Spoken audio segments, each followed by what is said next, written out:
Welcome to my channel creative educator. નમસ્કાર મિત્રો, આજના વિડીયોમાં આપણે ધોરણ 10 ગુજરાતી વિષયમાં પાઠ 8 જેનું નામ છે છત્રી એ પાઠ જોઈશું. મિત્રો, આપણા જીવનમાં દરેક વ્યક્તિને આવો અનુભવ થતો હશે કે એ જ્યારે કોઈ વસ્તુ યાદ રાખવાનો પ્રયત્ન કરે છે ત્યારે મુખ્ય વસ્તુને યાદ રાખે છે અને બીજી વસ્તુઓ એના માટે ગૌણ બની જાય છે. ઉદાહરણ જોઈએ તો તમે શાળાએ જવા માટે નીકળ્યા હોય ત્યારે શાળાએ જવું એ તમારો મુખ્ય હેતુ છે, એટલે તમારું અર્ધજાગ્રત જે મન છે એ તમને મુખ્ય હેતુ તરફ પ્રેરે છે. એટલે તમે શાળાએ જાઓ ત્યારે શાળાએ જવું એ તમારો મુખ્ય હેતુ છે. તો જતી વખતે તમે એ મુખ્ય હેતુ તો તમને યાદ રહી જાય છે, પણ સાથે સાથે ઘણી બધી વખત તમને ખબર હશે કે તમે કોઈ પુસ્તક ભૂલી ગયા હશો, કોઈ પેન્સિલ ભૂલી ગયા હશો, પેન ઘરે લખતા લખતા ભૂલી ગયા હશો. તો આવી નાની નાની બાબતો જે છે એ આપણા માટે ગૌણ બની જાય છે અને એ આપણે બધા ઘણી બધી વખત ભૂલી જતા હોઈએ છીએ. તો આવી જ જે ભૂલવાની નિર્દોષ બાબત છે એને અહીંયા આપણા લેખક છે રતિલાલ બોરીસાગર, એમણે હાસ્ય નિબંધ તરીકે આ પાઠ જે છે આપણી સમક્ષ રજૂ કર્યો છે.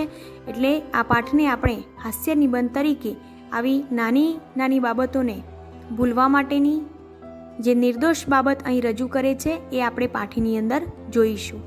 એ પહેલાં આપણે લેખકનો પરિચય મેળવી લઈએ. પાઠ 8 છત્રી એ ટાઇટલ છે અને એના લેખક છે રતિલાલ બોરીસાગર અને એનો પ્રકાર છે હાસ્ય નિબંધ. રતિલાલ મોહનલાલ બોરીસાગરનો જન્મ સૌરાષ્ટ્રના સાવરકુંડલામાં થયો હતો. તેઓ વર્ષો સુધી અધ્યાપક રહ્યા હતા. ત્યારબાદ ગુજરાત રાજ્ય શાળા પાઠ્યપુસ્તક મંડળમાં નાયબ નિયામક તરીકે રહ્યા હતા. મરક મરક, આનંદલોક, એન્જોયગ્રાફી, તિલક કરતા 63 થયા વગેરે તેમના હાસ્ય લેખોના નોંધપાત્ર સંગ્રહો છે. તેમણે સંભવામી યુગે યુગે હાસ્ય નવલ લખી છે. હાસ્ય સાહિત્યનું સંપાદન તેમણે સૂક્ષ્મતાથી કરેલું છે. બાલવંદના તેમનું બાળ સાહિત્યનું પ્રદાન છે. ગુજરાત સાહિત્ય અકાદમી ગાંધીનગર, મારવાડી સંમેલન મુંબઈ તથા સાહિત્ય સભાના વિવિધ એવોર્ડ તેમને પ્રાપ્ત થયા છે. તો પાઠ આપણે શરૂ કરીએ કે જે હાસ્ય નિબંધ સ્વરૂપે છે એના અમુક જે વાક્યો જે છે એ આપણને હાસ્ય પ્રેરિત એવા છે, કારણ કે આપણું નામ જ છે પાઠનું છત્રી. એના ઉપરથી જ આપણે જોઈ શકીએ કે છત્રીની કંઈક રમૂજ આ પાઠની અંદર આપેલી છે. આ વિડીયોને તમે એન્ડ સુધી જોજો, કારણ કે પાઠ પૂર્ણ થાય એટલે પછી આપણે એનું વ્યાકરણ પણ જોવાના છીએ. તો પાઠ આપણે સ્ટાર્ટ કરીએ.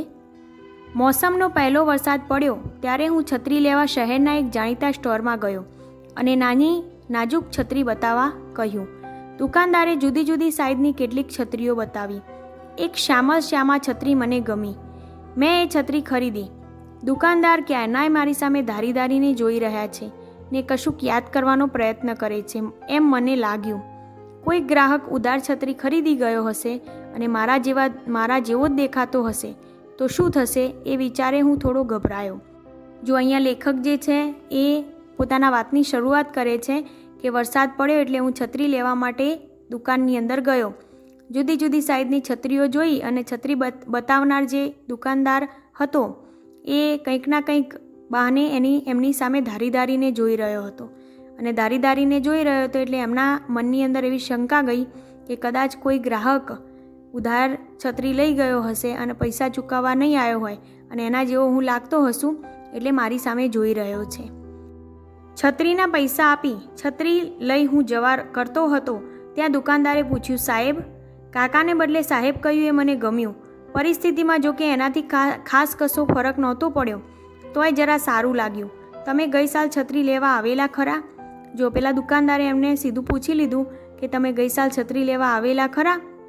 ગઈ સાલ જ નહીં, એની પહેલાંની સાલે પણ છત્રી લેવા આવેલો.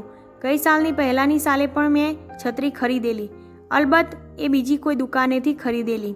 લેખકે જવાબ આપ્યો કે હા, છત્રી લેવા તો હું આ વર્ષે નહીં એના આવતા વર્ષે પણ આવેલો, પણ મેં આ દુકાનેથી નહોતી ખરીદી, બીજા દુકાનેથી છત્રી ખરીદેલી.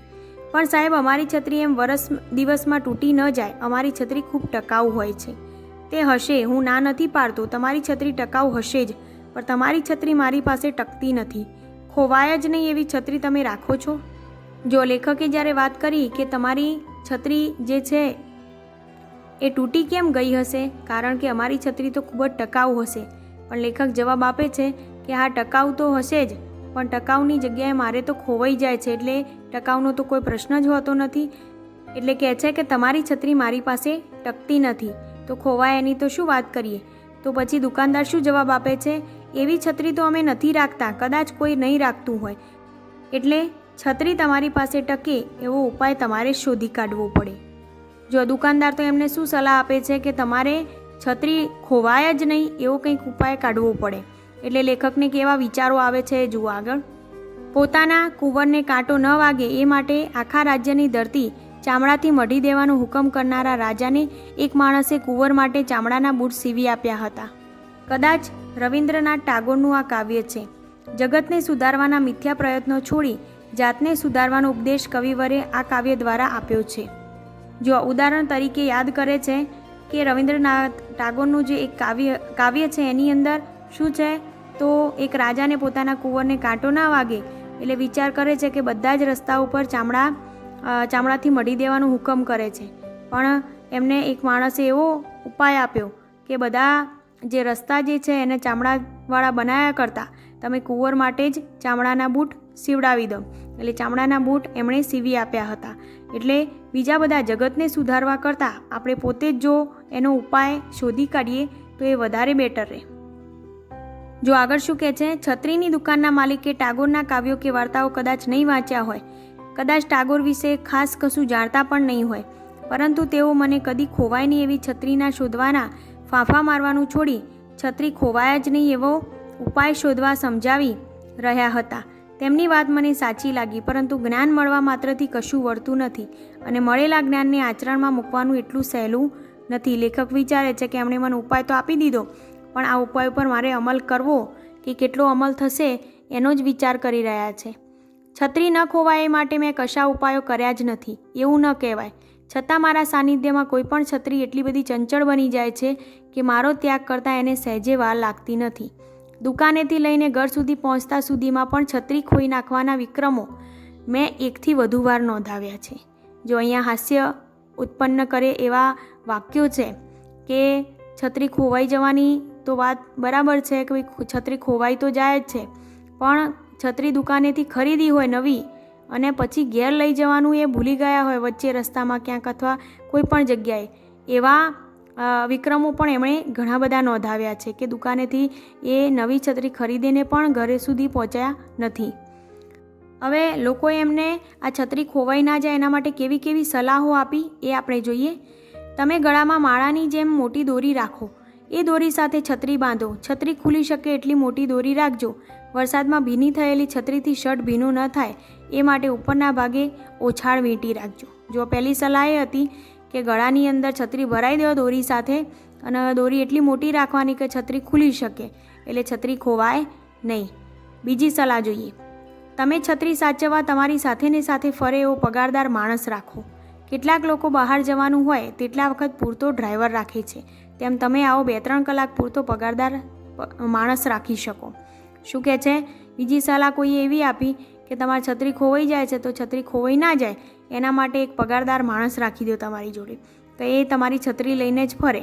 એટલે 2-3 કલાક જેવું તમારે બહાર જવાનું હોય એટલે એ તમારી જોડે જ રહે, એટલે તમારી છત્રી ખોવાય નહીં.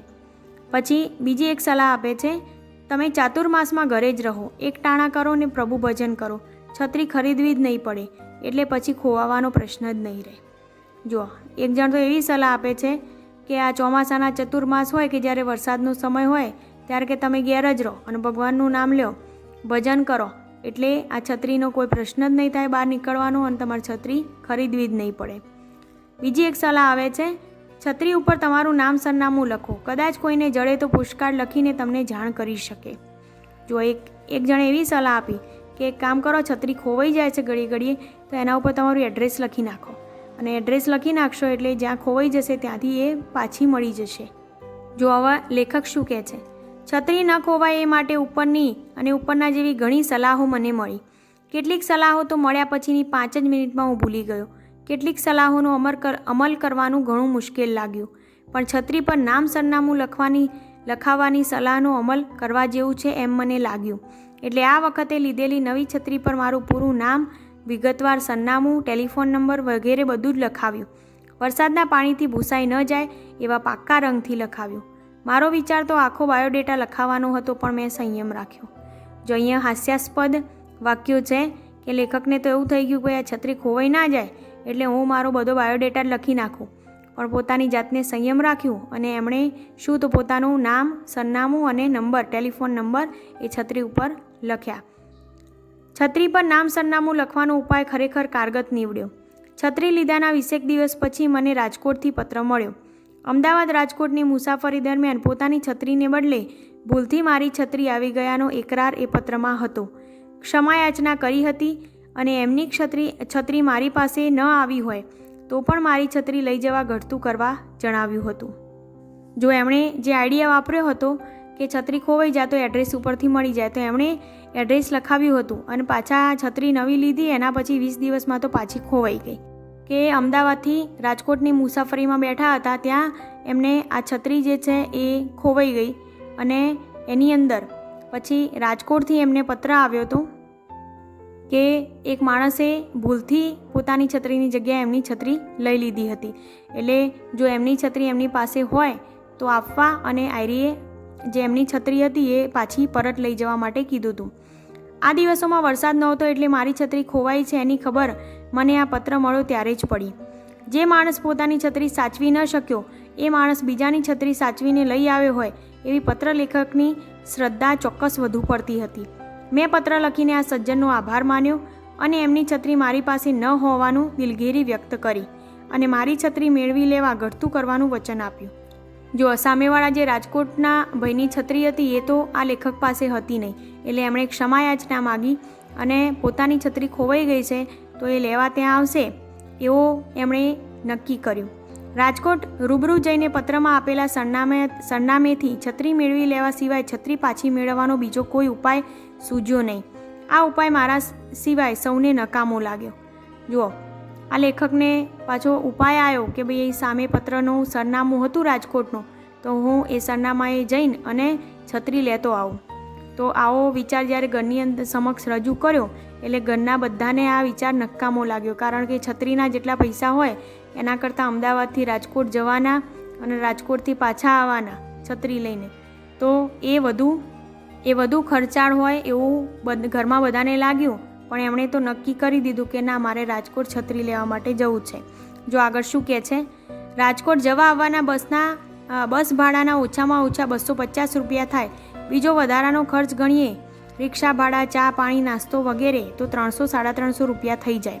એટલે રાજકોટ છત્રી લેવા જવાનું વ્યવહારું ન ગણાય. કદાચ મૂર્ખાઈ ભર્યું કહેવાય એવો સૌનો મત હતો. જો બધા એવું માનતા હતા કે આટલો બધો ખર્ચો કરીને છત્રી લેવા જવાય નહીં, પણ હું મક્કમ રહ્યો. આમાં પૈસાનો પ્રશ્ન નહોતો. પોતાની છત્રી ખોવાઈ હોવા છતાં બીજા માણસની છત્રી એને પરત કરવાની એમની ભાવના અને પ્રામાણિકતાની કદર કરવાનો પ્રશ્ન હતો. પણ આવી સૂક્ષ્મ રીતે આ જગતમાં કેટલા લોકો વિચારે છે. બધા ભલે ગમે તે કહે, પણ છત્રી લેવા રાજકોટ તો રશિયા જવું પડે તો પણ જવું જોઈએ એવો મારો દ્રઢ મત હતો. જો લેખક તો બરાબર જીદે ચડ્યા હતા અને કે છત્રી લેવા માટે તો મારે રાજકોટ તો શું રશિયા જવું પડે તો પણ હું જઈશ એવો વિચાર કરીને એ તો રાજકોટ જવા માટે ઉપડ્યા. આગળ શું કહે છે, રાજકોટ ગયો, છત્રી પાછી મેળવી, પેલા સજ્જનનો આભાર માન્યો, વળતી બસમાં અમદાવાદ પાછો આવ્યો. પણ અમદાવાદ ઉતરતી વખતે બસમાં છત્રી ભૂલી ગયો. જુઓ, રાજકોટ ગયા, પેલા સજ્જનનો આભાર માન્યો, છત્રી લઈ લીધી, પાછા વળતા અમદાવાદની અંદર બેસી ગયા, અમદાવાદ પહોંચી ગયા, પણ અમદાવાદ ઉતરતી વખતે પાછા બસની અંદર ફરીથી એ છત્રી ભૂલી ગયા. ઘરે ગયા પછી સૌએ પૂછ્યું ત્યારે જ યાદ આવ્યું. તરત પાછો બસની ઓફિસે ગયો, પણ કોઈએ છત્રી જમા કરાવી નહોતી. રિક્ષા ભાડાના જવા આવવાના બીજા 80 રૂપિયા થયા. જુઓ કેટલો બધો ખર્ચો થઈ ગયો એમને એક છત્રી લેવા માટે. અને પાછા જે મેઇન કામ માટે ગયા હતા કે છત્રી લેવા માટે, એ છત્રી જ પાછા ફરીથી ભૂલી ગયા. અને ફરીથી એમણે પાછું અમદાવાદ બસ સ્ટેશનની અંદર બસની ઓફિસે ગયા અને ત્યાં પૂછ્યું તો પણ કોઈએ 80 રૂપિયાનું ભાડું ખર્ચીને ત્યાં ગયા પાછા ઘરેથી અને પૂછ્યું તો કોઈએ છત્રી જમા કરાવી નહોતી. તો રિક્ષા ભાડાના પાછા જવા આવવાના 80 રૂપિયા થયા. પછીના દિવસે છત્રીના સ્ટોરમાં જઈ મેં છત્રી માગી. પાછા ફરીથી એ છત્રી લેવા માટે છત્રીના સ્ટોરે ગયા પેલા દુકાનદારની સામે. તો દુકાનદારે સ્મિત કર્યું, મેં પણ સામું સ્મિત કર્યું. જો એના એ ઘટના એમની જે હતી, ઘણા બધા ઉપાયો પછી પણ એમની જે આ છત્રી ભૂલવાની ટેવ હતી એ ગઈ નહીં અને એમણે છત્રી લેવા માટે પાછા સ્ટોરની અંદર ગયા અને દુકાનદારે સામે જોયું એટલે દુકાનદારને કંઈ કહેવાની જરૂર ના પડી. એ સમજી ગયો કે હવે આ લેખકની છત્રી ખોવાઈ ગઈ છે ને નવી છત્રી લેવા માટે આવ્યા છે. એટલે દુકાનદારે ખાલી સ્મિત કર્યું અને આ લેખકે પણ સામું સ્મિત કર્યું. તો આવા નિર્દોષ ભાવની અહીંયા વાત કરી છે લેખકે કે જે રોજબરોજના આપણા જીવનની અંદર જે આપણી નાની નાની ભૂલો હોય છે કે આપણે ઘણી બધી વસ્તુઓ ભૂલી જતા હોઈએ છીએ, જે ગૌણ વસ્તુ છે આપણા માટે, એ નિર્દોષ ભાવનો અહીંયા હાસ્ય નિબંધ રીતે એમણે અહીંયા રજૂઆત કરી છે. તો આ પાઠ તમને ચોક્કસથી ગમ્યો હશે. તો આપણે આગળ જેમ વાત કરી હતી કે આપણે એનું વ્યાકરણ પણ જોવાના છીએ, તો આપણે એનું વ્યાકરણ જોઈશું. એમાં પહેલાં જોઈશું સમાનાર્થી શબ્દો. સાઇઝનો અર્થ થાય કદ અથવા માપ.